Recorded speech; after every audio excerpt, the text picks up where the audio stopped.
आता आपण पाहतोय cell death. Okay, cell division through काय होतील, नवीन सेल्स फॉर्म होणार. ओके, पण प्रत्येक सेलचं आपल्याला काय माहिती आहे, एक लाईफ स्पॅन असतं, लक्षात ठेवायचं. प्रत्येक सेलचं आपल्याला काय माहिती आहे, एक पर्टिक्युलर लाईफ स्पॅन असतं. काही दिवसाचं किंवा काही महिन्याचं आपल्याला काय पाहायला भेटणार, life span. After that cell become old. Cell old होणार आणि ह्या सेलची आपल्याला काय पाहायला भेटेल, अल्टिमेटली डेथ होणार, लक्षात ठेवायचं. ओके, आता हा जो नॉर्मल इन्सिडेंट आहे सेल डेथ होण्याचा, मग ह्या फॅनोमेननला ॲक्च्युली आपण काय म्हणणार, it is nothing but senescence. याला म्हटलं तर सेनेसेन्स. ओके, हा झाला नॉर्मल डेथचा इव्हेंट का which is occur in the life of cell, याला लक्षात ठेवायचं. बिसाइड दिस, हा जर सोडून जर दिला तर आपल्याला काय माहिती आहे, आता हे जे सेल डेथ आपल्याला पाहायला भेटणार, हे काही कारणामुळं पण होऊ शकते. ओल्ड व्हायच्या अगोदर पण सेलची डेथ होऊ शकते. ओके, मग त्याच्या रिलेटेड आपल्याला दोन टर्मॉलॉजी इथं स्टडी करायच्यात. पहिली जो सेल डेथचा टाईप आहे तो आहे नॅक्रोसिस, याला लक्षात ठेवायचं. Okay, what is mean by necrosis. Necrosis is nothing but a cell death cause due to injury. इंजुरीमुळे जर सेलची डेथ होत असेल, म्हणजे for example due to scrap. Scrap म्हणजे काय, खरचटणे किंवा जखम होणे. ओके, ऑर केमिकल सबस्टन्स, यामुळे जर सेलची डेथ होत असेल मग त्याला आपण नॅक्रोसिस असं म्हणायचं. मग आता हा जो नॅक्रोसिसचा इव्हेंट आपल्याला पाहायला भेटणार की हे बेनिफिशियल असेल का, नाही. ओके, म्हणजे ही जी सेल डेथ आपल्याला पाहायला भेटणार is not beneficial to living organism. हे बेनिफिशियल आपल्याला पाहायला भेटत नाही. ओके, बेनिफिट भेटणार नाही ह्या सेल डेथ थ्रू. उलट आपल्याला काय पाहायला भेटणार, हार्म पोहोचणार लिव्हिंग ऑर्गॅनिझमला. ओके, चला नेक्स्ट जो आपल्याला पाहायला भेटतो तो आहे ॲपोप्टोसिस. दुसरा सेकंड टाईप कोणता आहे, ॲपोप्टोसिस. ॲपोप्टोसिसला दुसरं एक नाव आहे, म्हणजे हा जो ॲपोप्टोसिसचा फॅनोमेनन आहे सेल डेथचा, हा कशाच्या अंडर येतो, हा येतो प्रोग्राम सेल डेथच्या under. Program cell death. Okay, आता ॲपोप्टोसिस म्हणजे काय,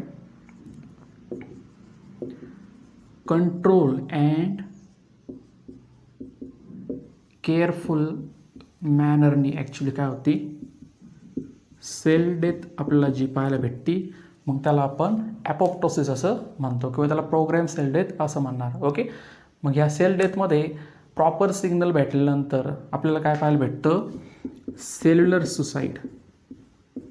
सेल्युलर सुसाईड म्हणजे ह्या जे काय सेल्स असतात त्या स्वतःलाच काय करतील, त्यांची डेथ घडून आणतील, मग त्याला सेल्युलर सुसाईड असं म्हणणार. ओके, मग आपल्याला ॲपोप्टोसिस कुठं पाहायला भेटणार, एक्झाम्पल आपल्याला माहिती आहे, पहा एम्ब्रियॉनिक डेव्हलपमेंट.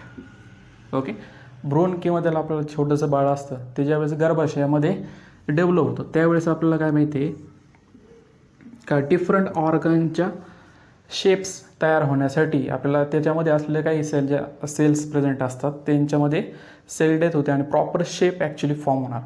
म्हणजे आपल्याला सपोज हा हँडचा पार्ट पाहायला भेटणार, हा दुसरा हँड आहे. आता ह्या पाम रिजनमध्ये आपल्याला ज्यावेळेस फिंगर डेव्हलप होत असतात तर त्यामध्ये काय असलेल्या ज्या स्पेसिफिक सेल्स आहे त्या ॲक्च्युली ॲपोप्टोसिसमध्ये जातील किंवा सेल डेथमध्ये जातात, लक्षात द्यायचं. म्हणजे सपोज हा हँडचा शेप आपल्याला असं पाहायला भेटणार किंवा पामचा तळहाताचा शेप, तर यामध्ये असलेल्या काही ज्या सेल्स असतात, ओके, म्हणजे या पर्टिक्युलर रिजनमध्ये असलेल्या ज्या काही सेल्स प्रेझेंट आहे ह्या सेल्स काय करतात, सुसाईड करतात किंवा यांची डेथ होणार. बरोबर, आणि इथं आपल्याला काय पाहायला भेटणार, 5 फिंगर्स किंवा हँडचा शेप फॉर्म होतो. ओके, म्हणजे ही जी सेल डेथ असेल इट इज बेनिफिशियल टाईप. ही कशी असेल, बेनिफिशियल, कारण की it is responsible to make different shape of body part during embryonic development. Okay, आपण काय पाहिलं सेल डेथमध्ये नॉर्मल जो इन्सिडेंट असतो सेल डेथचा त्याला आपण सेनेसेस म्हणजे ओल्ड झाल्यानंतर सेल डेथ होणार त्याला सेनेसेसच म्हटलं जातं. दोन आपल्याला कोणते पाहायला भेटणार टाईप्स पहा. एक आहे नेक्रॉसिस आणि दुसरं असतं ॲपोप्टोसिस. म्हणजे याच्यामध्ये काय होतं, ओल्ड व्हायच्या अगोदरच सेलची डेथ होती. नेक्रॉसिस ही कशी नॉन बेनिफिशियल आहे, कारण की ही कशामुळे होती, स्क्रॅप, जखम वगैरे किंवा केमिकल सबस्टन्सेसमुळे होणार. ॲपोप्टोसिस म्हणजे काय, प्रोग्राम सेल डेथ असते. आफ्टर गेटिंग ए सिग्नल सेलवर आपल्याला सुसाईड पाहायला भेटणार. आणि एम्ब्रियोनिक डेव्हलपमेंटच्या वेळेस डिफरंट बॉडी ऑर्गनच्या शेप्स तयार होण्यासाठी ही सेलची डेथ होती. त्यामुळं ही जी टाईप आहे सेल डेथची ही कशी आहे, बेनिफिशियल. मिओसिस जो आपल्या सेल डिव्हिजनमध्ये असलेला लास्ट पार्ट आहे किंवा लास्ट सेल डिव्हिजनचा टाईप आपल्याला पाहायला भेटतो, द मिओसिस. आता फर्स्ट ऑफ ऑल लक्षात घ्या, द टर्म, ही जी टर्म आहे meiosis, it was coin by J.B. Farmer. J.B. Farmer नावाच्या सायंटिस्टने ॲक्च्युली ही टर्म काय केली, कॉइन केली किंवा आपल्याला सांगितली. ओके, आता याची एक सिम्पल आपण डेफिनेशन मिओसिसची पाहूया. मिओसिस म्हणजे काय, it is a process of cell division in which diploid parent cell कशी आहे, डिप्लॉइड म्हणजे त्याच्यामध्ये दोन सेट प्रेझेंट असतील क्रोमोझोमचे, म्हणजेच काय 2n त्याला आपण म्हणतो. Okay, divides into 4 haploid daughter cells. Okay, haploid म्हणजे फक्त सिंगल सेट प्रेझेंट असेल डॉटर सेल्समध्ये. ओके, आता समजून घ्या. आता ही आपल्याला पॅरेंट सेल पाहायला भेटणार. किती सेल्स तयार होतील याच्यापासून, 1 2 3 आणि 4 तयार होतील. इथं आपण 2n असं म्हटलं म्हणजे डिप्लॉइड आहे. ओके, इथं काय आहे तर 2n म्हणजे 2 सेट आहे. म्हणजेच आपण फॉर एक्झाम्पल जर आपण ह्युमन बिईंग जर कन्सिडर केलं तर ह्युमन बिईंगमध्ये 23 पेअर्स असतात क्रोमोझोमचे. म्हणजे टोटल किती क्रोमोझोम असतील एका सेलमध्ये, 46 क्रोमोझोम आपल्याला पाहायला भेटतील. बरोबर. हे सपोज जर सेल मिओसिसमध्ये जर गेली तर ही कशी होणार, लक्षात ठेवायचं, हॅप्लॉइड आपल्याला पाहायला भेटणार. ह्या सेल्स कशा आहेत, हॅप्लॉइड सेल्स, आणि ही कशी आहे, डिप्लॉइड. आता हॅप्लॉइड झाल्यानंतर आपल्याला काय माहिती आहे, इथं ह्या सेल्समध्ये काय असेल, फक्त सिंगल सेट प्रेझेंट असेल क्रोमोझोमचं. म्हणजे या सेलमध्ये जर आपण पाहिलं तर फक्त 23 क्रोमोझोम्स प्रेझेंट आहेत. 23 क्रोमोझोम्स आपल्याला पाहायला भेटणार. पॅरेंट सेलमध्ये 46 होते, डॉटर सेल्समध्ये 23 क्रोमोझोम्स प्रेझेंट आहे. ओके, म्हणजे chromosome number is reduce to half, हे लक्षात ठेवायचं. Okay, during this division chromosome number reduced to half, hence also called as. त्यामुळे आपण काय म्हणतो या सेल डिव्हिजनला, reductional division. It is also known as reductional division. कारण की इथं काय झालं, रिड्यूस झाला ना क्रोमोझोम नंबर, त्यामुळे याला रिडक्शनल डिव्हिजन असं म्हणायचं. ओके, आता ह्या मिओसिसमध्ये आपल्याला 2 मेन फेजेस पाहायला भेटतात. पहा, मिओसिस ॲक्च्युली 2 मेन फेजेसमध्ये डिवाइड असते. आता पहिली जी फेज आपल्याला पाहायला भेटणार त्याला आपण मिओसिस फर्स्ट असं कन्सिडर करणार. Meiosis first. ओके, आता ह्या मिओसिस फर्स्टला जर आपण पाहिलं तर त्याला आपण हेट्रोटायपिक डिव्हिजन असं कन्सिडर करणार. हेट्रोटायपिक डिव्हिजन असं कन्सिडर करणार. Why it is called as a meiosis first is called as a heterotypic, because during meiosis first what will happen, the diploid cell divide to form 2 haploid cells.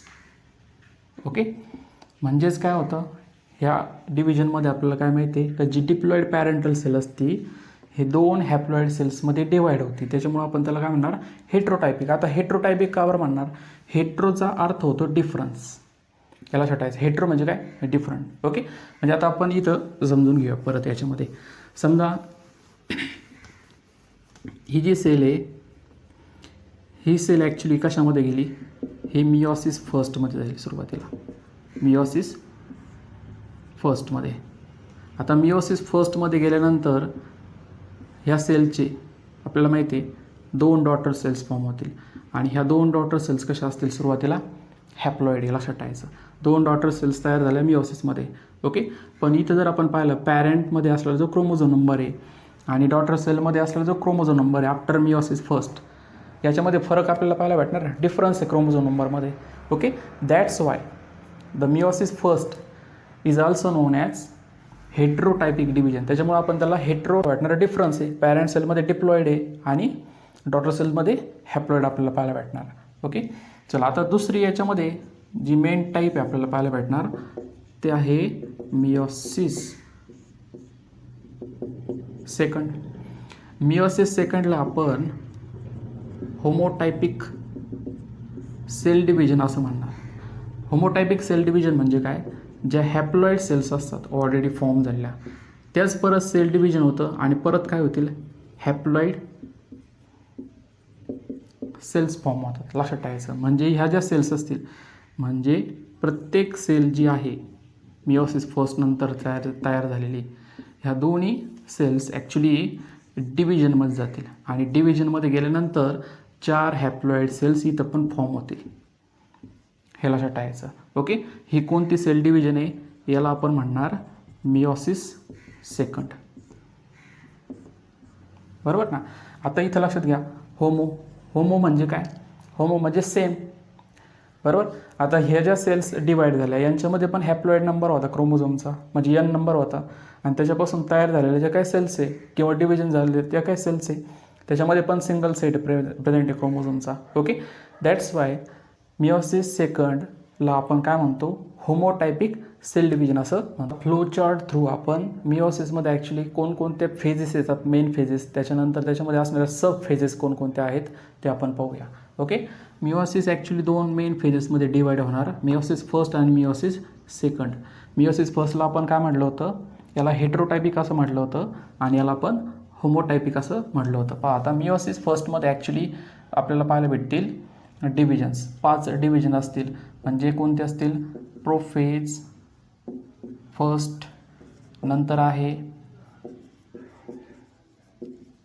Metaphase first, नंतर anaphase first, नंतर आहे telophase first आणि शेवटची जी आपल्याला पाहायला भेटणार म्हणजे ह्याला कॅरिओकायनेसिसमध्ये असणारे फेजेस, कॅरिओकायनेसिस फर्स्टमध्ये असलेल्या. आणि याच्यामध्ये दुसरी आपल्याला काय पाहायला भेटणार, cytokinesis. Okay, cytokinesis first. Okay, similarly meiosis सेकंडमध्ये आपल्याला काय पाहायला भेटणार, यामध्ये पण सेम असतील फेजेस. कोणते असतील, प्रोफेज सेकंड, नंतर आहे मेटाफेज सेकंड, नंतर थर्ड आहे ॲनाफेज सेकंड, फोर्थ आपल्याला पाहायला भेटते टिलोफेज सेकंड आणि शेवटची हे झाले कॅरिओकायनेसिस सेकंडमध्ये असलेल्या 4 स्टेप्स किंवा फेजेस. शेवटला आहे cytokinesis second. After completion of cytokinesis second 4 haploid cells will form. आता यामध्ये लक्षात ठेवायचं एक पॉईंट मेन म्हणजे काय, का जो मिओसिस फर्स्टमध्ये असलेली जी प्रोफेज फर्स्ट आहे, it is the longest phase. ही सगळ्यात मोठी फेज आपल्याला पाहायला भेटणार मिओसिसमध्ये असलेली. आता याच्यामध्ये जर आपण पाहिलं तर ॲक्च्युली याच्यामध्ये परत आपल्याला काय पाहायला भेटतील, 5 फेजेस असतात. मग यामध्ये प्रोफेज फर्स्टमध्ये जी असती पहिली, तिला आपण लिप्टोटिनी असं कन्सिडर करणार. दुसरी जी आहे तिला आपण झायगोटिनी असं म्हणणार. नंतर आहे पॅचिटिनी, नंतर डिप्लोटिनी आणि शेवटची आपल्याला पाहायला भेटती ती म्हणजे डायकायनेसिस. ओके, ह्या सगळ्या स्टेजेस आपण प्रोफेज फर्स्टमध्ये असलेल्या नेक्स्ट लेक्चरला आपण पाहणार लिप्टोटिनी, झायगोटिनी, पॅचेटिनी, डिप्लोटिनी आणि डायकायनेसिस हे